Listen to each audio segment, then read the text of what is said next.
de sair aqui na coluna da Mônica Bergamo uma fala com o Celso Amorim e ele dizendo que.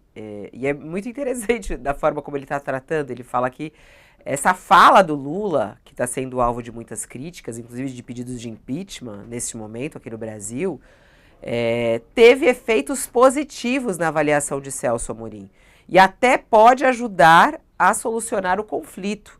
Disse ele, abre aspas, a fala de Lula sacudiu o mundo e desencadeou um movimento de emoções que pode ajudar a resolver uma questão que a frieza dos interesses políticos foi incapaz de solucionar. Foi o que ele afirmou em uma mensagem enviada a Mônica Bergamo. E aí, hein, Josias, como é que você analisa aí essa avaliação do Celso Amorim? Quer dizer, teve efeito positivo, sacudiu o mundo, segundo ele, e fez todo mundo refletir sobre o que está acontecendo lá na faixa de Gaza. O mundo já está refletindo sobre o que acontece na faixa de Gaza e o isolamento do Benjamin Netanyahu é crescente. Agora, a avaliação do Celso Amorim, a meu juízo, é equivocada. Um dos grandes ativos políticos do Lula no terceiro mandato foi a desativação da usina de crises que funcionava no Palácio do Planalto sob Bolsonaro. Bolsonaro fabricava crises do nada.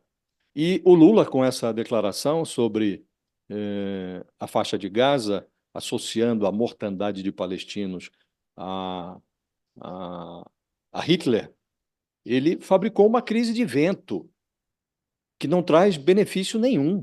Ao contrário, só traz prejuízos para o presidente, para a diplomacia brasileira, e os efeitos sobre a resolução do conflito, eles são inexistentes, né? O Lula nunca escondeu que ele pretende fazer da política externa uma das joias da coroa do seu terceiro mandato. Ele nunca escondeu isso, e tem lá uns puxa-sacos que, inclusive, dizem que ele diziam, né, agora não tem mais esse coro, mas diziam que ele podia virar Prêmio Nobel da Paz. Duas guerras com potencial real de ameaçar o equilíbrio geopolítico do planeta cruzaram o caminho do Lula. Uma da Rússia provocada na Ucrânia, que o Lula desperdiçou quando desperdiçou a oportunidade de atuar ali como mediador, ele pretendia isso, mas ele desperdiçou a oportunidade quando igualou o país invadido ao invasor. Sobreveio, então, o conflito em Israel, iniciado com o ataque terrorista do Hamas e depois a resposta desproporcional, criminosa de Israel na faixa de Gaza. O Brasil teve uma posição absolutamente sensata no Conselho de Segurança da ONU. E essa posição foi gradativamente sendo desperdiçada, esse ativo foi sendo desperdiçado pelo Lula. E agora ele sapateou sobre a competência da diplomacia brasileira quando ele fez esse arroubo retórico e, enfim, ele trouxe o Holocausto à baila. Aí, o que é que ele está conseguindo com isso? Primeiro, ele deu um caixote para o Netanyahu falar para o seu público interno, veja como estão defendendo Israel desses líderes mundiais antissemitas, como o presidente do Brasil. Em segundo lugar, ele deu palco para que a direita brasileira se apropriasse da defesa de Israel, a reboque do bolsonarismo e de um movimento de evangelização da política. Hoje estão aí os evangélicos que o Lula cultivava, tentava se aproximar, dos quais ele tentava se aproximar, estão os evangélicos de novo aderindo à movimentação do bolsonarismo nas redes sociais e atacando a posição do Lula.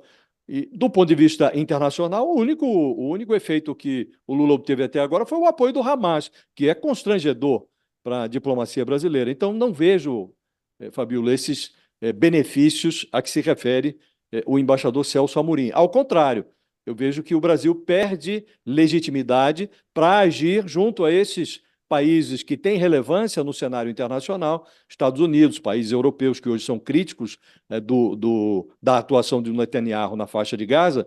O Brasil perde legitimidade para tentar atuar junto a esses países ou se juntar a esses países para reforçar o isolamento de Israel. O Brasil se tornou um asterisco nesse debate.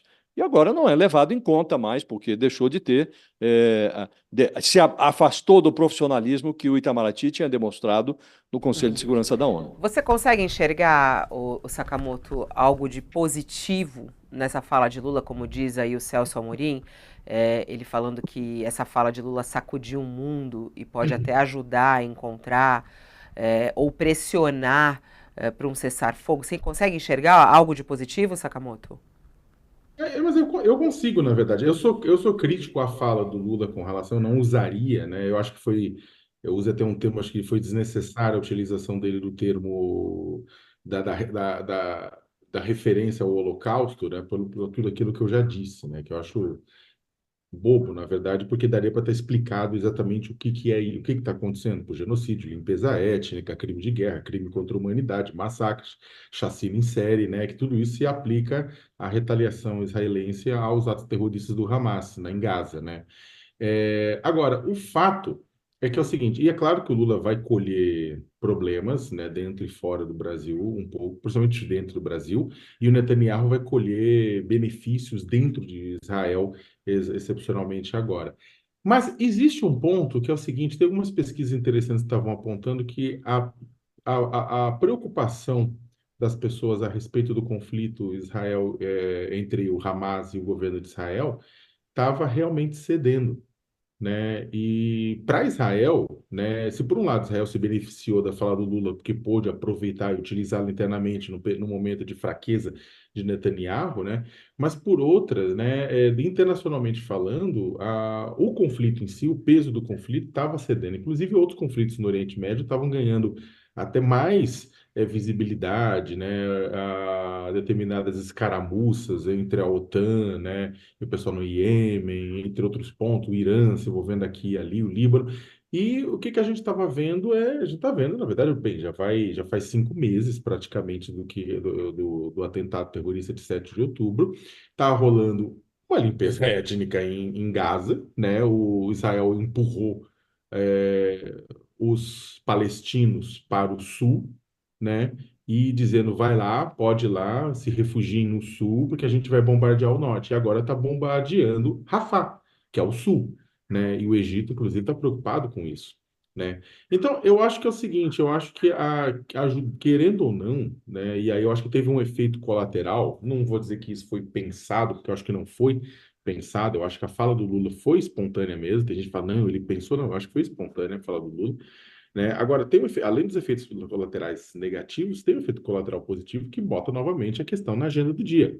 E eu repito, apesar de você ter um determinado posicionamento, né, crítico, né, falando, olha, aconteceu isso gerou tal impacto negativo, Lula não deveria ter falado, tem muita gente também, tem muitos jornais, tem muitos veículos de comunicação ao redor do mundo que estão utilizando essa deixa para voltar a falar do que está acontecendo em Israel, né, em Gaza, né, exatamente. Então, eu acho que retomar o assunto na pauta do dia, eu acho que é positivo. Lembrar que há uma guerra em curso, porque sim, o mundo estava esquecendo guerra. Eu tive oportunidade, né, e até peço até licença para fazer uma pequena digressão, eu tive oportunidade de cobrir 3 conflitos armados ao longo da minha vida, em Timor-Leste, Angola e no Paquistão. Os três tinham em comum uma coisa que eram conflitos de longa duração. Nenhum deles era conflito de curta duração.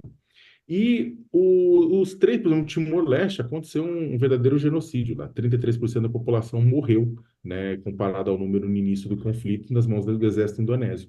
Em determinado momento, a população do mundo esquece. Por quê? Porque a gente está cheio de problemas, a gente está cheio de questões individuais, pessoais, tem muita coisa no dia a dia, a gente esquece. Eu não estou falando que a intenção de tudo era lembrar o conflito. Eu estou só falando que ajuda em conflitos de longa duração que ele seja lembrado. Sai da.